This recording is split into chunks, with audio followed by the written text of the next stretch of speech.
একটাও অমীমাংসিত নাম রেখে ভোট ঘোষণা করা যাবে না। সরকার গঠন হবে আর মানুষের নাগরিক অধিকার হনন করে ভোটদানের অধিকার হনন করে মেনে নেব না। 60 লক্ষ মানুষ হোক আর 7,000 মানুষ হোক, প্রত্যেকটা অ্যাডজুডিকেশন যেটা আছে নিষ্পত্তি হওয়ার পরে ভোট ঘোষণা করতে হবে। আজকে আমরা যে বিষয় নিয়ে ডেপুটেশন দিচ্ছি তার মধ্যে অন্যতম একটা বিষয় হচ্ছে এটাই যে এই গণতন্ত্রের উৎসবে কোনো মানুষ না ভোটদান থেকে বিরত থাকে।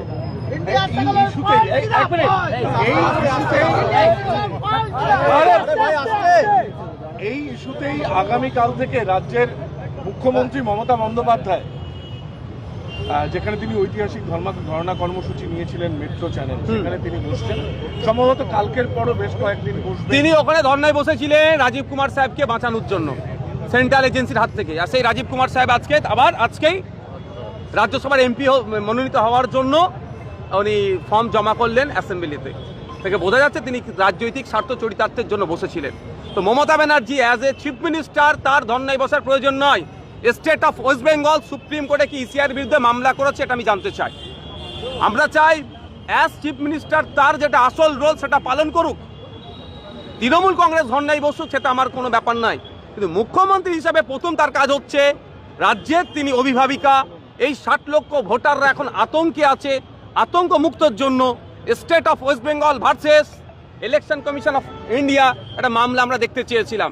কিন্তু পশ্চিমবাংলা সরকারের পক্ষ থেকে চোরেদেরকে বাঁচানোর জন্য এডিসিবির হাত থেকে চাকরি চোর, কয়লা চোর, বিভিন্ন ধরনের চোর যারা আছে, ইভেন আপনার আরজি করের কাণ্ড, আমাদের বাড়ির মেয়ে তিলোত্তমাকে যারা খুন করেছে তাদেরকে বাঁচানোর জন্য এও না আপনার তদন্তে ভার না তাদের হাতে চলে যায়। এর জন্য কোটি কোটি টাকা খরচ করে সুপ্রিম কোর্টে ছোটে। কিন্তু পশ্চিমবাংলার 60 লক্ষ নিরীহ ভোটার যারা আছেন তার অধিকাংশই সংখ্যালঘু মুসলমান। তাদের কথা চিন্তা করে কিন্তু সুপ্রিম কোর্টে গেলেন না, শুধুমাত্র একটা ধর্নার নাটক করছেন। এই ধর্নাটা আমরা নাটক ছাড়া অন্য কিছু মনে করছি না। সুপ্রিম কোর্টে মুখ্যমন্ত্রী তো সওয়াল করেছেন কে, কার পক্ষ থেকে? স্টেট অফ ওয়েস্ট বেঙ্গল গিয়ে সওয়াল করেছে না ব্যক্তি মমতা ব্যানার্জি সওয়াল করেছে? আমি জানতে চাই। আমাদের এখানেই গুলিয়ে দেওয়ার চেষ্টা হচ্ছে। এটাই হচ্ছে মমতা ব্যানার্জির পলিটিক্স। বাংলার মানুষকে ভুল বুঝায় যে মমতা ব্যানার্জি সুপ্রিম কোর্টে গিয়ে লড়াই করছে। মমতা ব্যানার্জিকে যেতে লাগবে না, যা পার্টি হওয়ার দরকার ছিল পশ্চিমবাংলা সরকারকে। কিন্তু দুর্ভাগ্য, না ওয়াকাফের সময় দেখেছি, না আজকে এসআইআর এর সময় সে রাজ্য সরকারের যে ভূমিকা পালন করা দরকার সেই ভূমিকা আমরা দেখতে পাইনি। আপনি যে ইস্যুকে সামনে রেখে আজকে আপনারা ডেপুটেশন দিচ্ছেন, সেই একই ইস্যুকে সামনে রেখে তো তৃণমূল কংগ্রেস সরব। তা এই ব্যাপারটা রাজনৈতিকভাবে তৃণমূল কংগ্রেস যে পদক্ষেপ নিচ্ছে তার আমি কিছু সে নিয়ে আমি আলোচনায় যাচ্ছি না। অ্যাজ মুখ্যমন্ত্রী, অ্যাজ চিফ মিনিস্টারের যে ভূমিকা হওয়া দরকার আমরা সেটা লক্ষ্য করছি না। সেটা আমাদের সেটাকে আমরা ভালো পজিটিভ দেখতে পাচ্ছি না।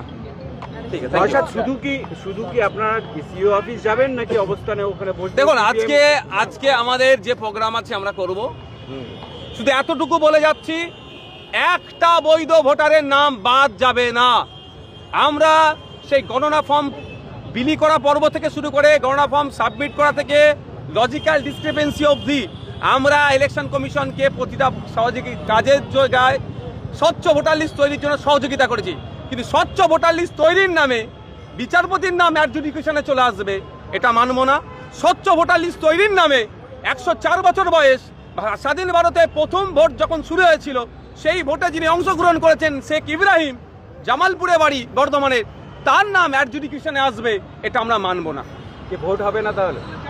আগে সমাধান, পরে নির্বাচন। আচ্ছা, এই যে আমরা দেখছি যে মুখ্যমন্ত্রী রাস্তায় নামার আগেই বামেরা রাস্তায় নেমেছেন মুস্তারি বেগমকে সামনে রেখে। হ্যাঁ, ভালো তো। আইএসএফ প্রত্যেকটা রাজনৈতিক দলকে রাস্তায় থাকতে হবে গণতন্ত্রকে রক্ষার স্বার্থে, মানুষের ভোটাধিকার রক্ষার স্বার্থে। গণতান্ত্রিক প্রক্রিয়াতে কোনো নাটক না করে যে রাজনৈতিক দলগুলো এই 60 লক্ষ ভোটারের জন্য রাস্তায় নামবে, হয়তো ফিজিক্যালি তাদের সাথে না থাকতে পারলেও মেন্টালি তাদের সাথে আমরা সমর্থন করবো। তৃণমূলের সঙ্গে